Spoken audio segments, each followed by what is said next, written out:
सो बच्चों, welcome to the channel. Now जैसा कि आप जानते हैं कि हम रिडॉक्स रिएक्शन के कंसेप्ट को समझने की कोशिश कर रहे हैं। आज मैं आपको रिडॉक्स रिएक्शन का एक बहुत ही इम्पॉर्टेंट कंसेप्ट बताता हूं जो पूरी इनऑर्गेनिक केमिस्ट्री में इस्तेमाल होगा, पी ब्लॉक में भी इस्तेमाल होगा, एस ब्लॉक में भी इस्तेमाल होगा, यानी क्लास 12th के लिए भी इम्पॉर्टेंट है, क्लास 11th के लिए भी इम्पॉर्टेंट है। और उसे कहते हैं ऑक्सीडेशन स्टेट रेंज। और ऑक्सीडेशन स्टेट रेंज से ऑक्सीडाइजिंग एजेंट क्या होता है, रिड्यूसिंग एजेंट क्या होता है, डिस्प्रपोर्शनेटिंग एजेंट क्या होता है, आपको ये सब आइडेंटिफाई करना आना चाहिए। जेई और नीट में इस तरह के क्वेश्चन आते हैं जहाँ पर आपको ये बताना होता है कि कौन सा ऑक्सीडाइजिंग एजेंट है, कौन सा रिड्यूसिंग। तो उसी के लिए आपको ट्रिक बता रहा हूँ कि आप ऑक्सीडेशन स्टेट रेंज से इसको सॉल्व करना सीखेंगे। सबसे पहले जान लें कि ऑक्सीडेशन स्टेट रेंज क्या होती है।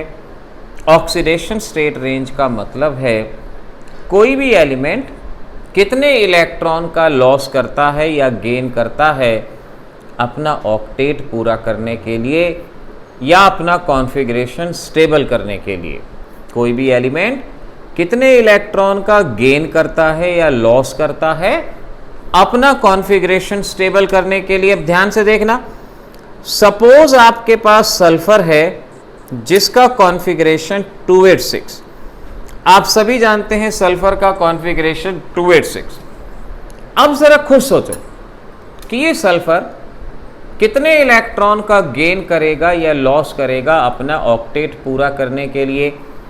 6 वैलेंस इलेक्ट्रॉन है, अगर 2 इलेक्ट्रॉन मिल जाएंगे तो ऑक्टेट पूरा हो जाएगा। और 2 इलेक्ट्रॉन अगर ये लेगा तो इस पे चार्ज कौन सा आएगा, -2। 2 इलेक्ट्रॉन ले लिए, ऑक्टेट पूरा हो गया, चार्ज -2, तो कितने इलेक्ट्रॉन का गेन हुआ, 2। और कितने का लॉस कर सकता है अपना ऑक्टेट पूरा करने के लिए, 6 इलेक्ट्रॉन का लॉस करेगा। अगर 6 इलेक्ट्रॉन का लॉस करेगा तो चार्ज कितना आएगा, +6। 6 इलेक्ट्रॉन का लॉस करेगा तो ऑक्टेट पूरा हो गया, चार्ज आ गया +6। तो इसकी ऑक्सीडेशन स्टेट रेंज हो गई -2 से +6। ध्यान रखना, ऑक्सीडेशन स्टेट रेंज बताया कितने इलेक्ट्रॉन का गेन करता है ऑक्टेट पूरा करने के लिए लॉस, तो -2 से +6। इसको स्केल पे बना लो, जैसे स्केल है यहाँ -2, -1, 0, 1, 2, 3, 4, 5, 6, यानी सल्फर ये ऑक्सीडेशन स्टेट शो कर सकता है, ना इससे कम ना इससे ज़्यादा, इतनी ऑक्सीडेशन स्टेट को शो कर सकता है। एक और एग्जांपल ले लो, अगर आपके पास फास्फोरस है 285, अब ज़रा खुद ही देख लो ऑक्सीडेशन स्टेट रेंज क्या हो सकती हैं। सबसे पहले कितने इलेक्ट्रॉन का गेन करेगा ऑक्टेट पूरा करने के लिए, 5 इलेक्ट्रॉन है तो 3 इलेक्ट्रॉन का गेन कर सकता है अपना ऑक्टेट पूरा करने के लिए, तो -3।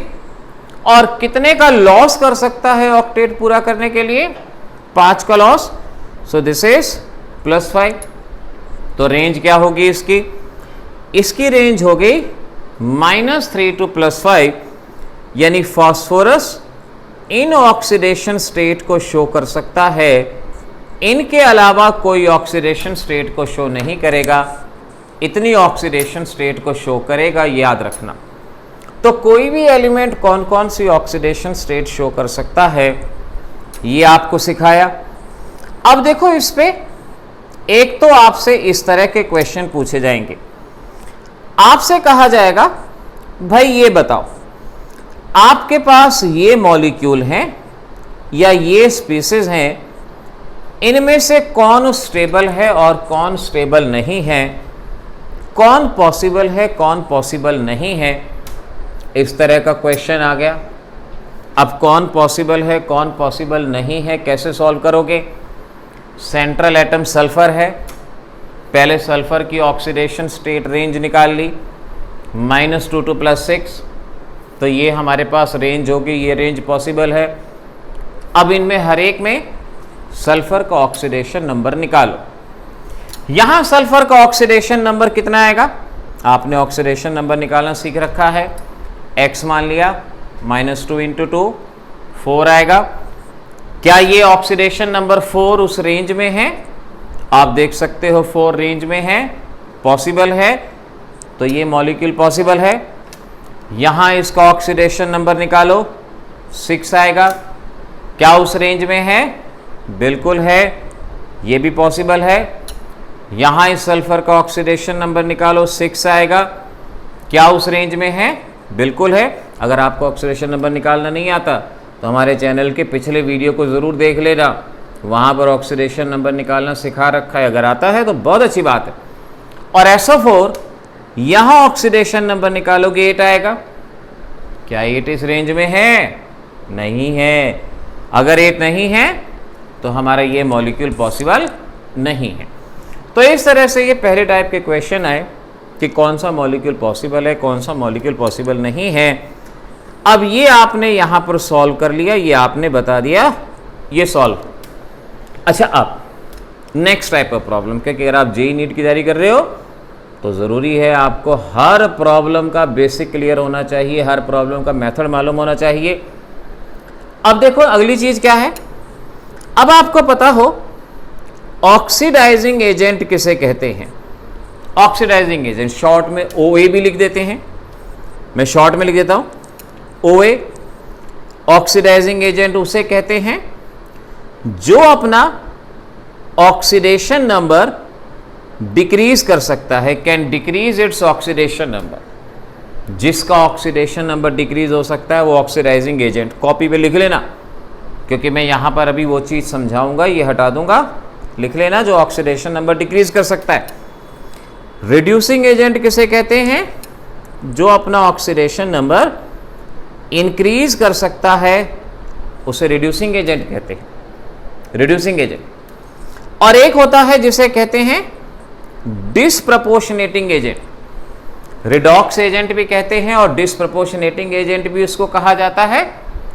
और डिसप्रपोर्शनेटिंग एजेंट वो होता है which can increase as well as decrease its oxidation number, जो अपने ऑक्सीडेशन नंबर को बढ़ा भी सकता है और घटा भी सकता है, उसे कहते हैं डिसप्रपोर्शनेटिंग एजेंट। तो इस तरीके से अब ऐसी प्रॉब्लम सॉल्व करनी है कि कौन ऑक्सीडाइजिंग एजेंट होगा, कौन रिड्यूसिंग एजेंट होगा, ये आपको बताना है। याद रखना, मैं इसको हटा रहा हूँ, स्क्रीनशॉट ले लो। अगर आपको याद नहीं है इसका स्क्रीनशॉट ले लेना। और अब मैं आपको यहाँ पर एक क्वेश्चन सॉल्व करवा देता हूँ कि कौन ऑक्सीडाइजिंग एजेंट है, कौन रिड्यूसिंग एजेंट है।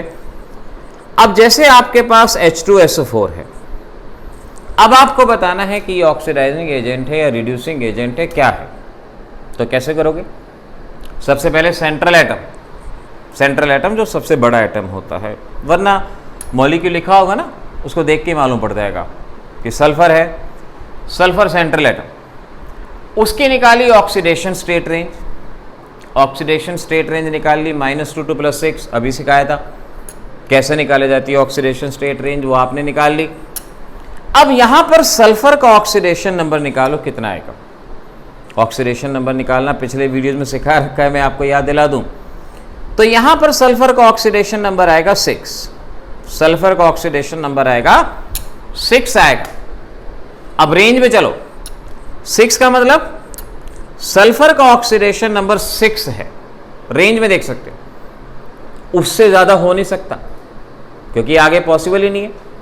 तो सल्फर अपने ऑक्सीडेशन नंबर के एक्सट्रीम पे है, उससे ज्यादा बढ़ नहीं सकता।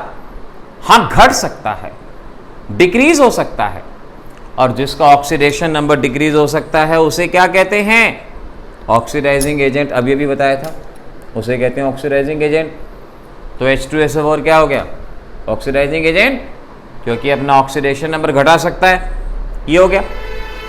अच्छा, मैंने आपसे पूछा H2S, H2S बताओ, oxidising agent, reducing agent, disproportionating. Sulphur is the central atom, central atom है, ऑक्सीडेशन स्टेट रेंज निकाल ली। अब यहां सल्फर का ऑक्सीडेशन नंबर निकालो, X = -2, सल्फर का ऑक्सीडेशन नंबर -2 आ गया। -2 रेंज में ढूंढो कहां है, ये रहा -2, -2 से कम नहीं आ सकता, रेंज नहीं है। बढ़ सकता है, और जिसका ऑक्सीडेशन नंबर बढ़ सकता है उसे क्या कहते हैं? Reducing agent. तो H2SO4 में सल्फर अपना ऑक्सीडेशन नंबर बढ़ा सकता है, इसे कहेंगे रिड्यूसिंग एजेंट। ये रिड्यूसिंग एजेंट यहां पर हो गया। ऐसे ही एक और example, last example, H2SO3। Sulphur आपका ऑक्सीडाइजिंग एजेंट है, सल्फर ऑक्सीडाइजिंग एजेंट है, या सेंट्रल एटम, सेंट्रल एटम मान लो, not oxidising agent, central atom. Range आ गई, आपने रेंज निकाल ली। अब यहां पर सल्फर का ऑक्सीडेशन नंबर निकालो। सल्फर का ऑक्सीडेशन नंबर आएगा 4। जब सल्फर का ऑक्सीडेशन नंबर 4 आएगा तो उस रेंज को देख लो, क्या ये वहां पर पॉसिबल है? क्या रेंज में है?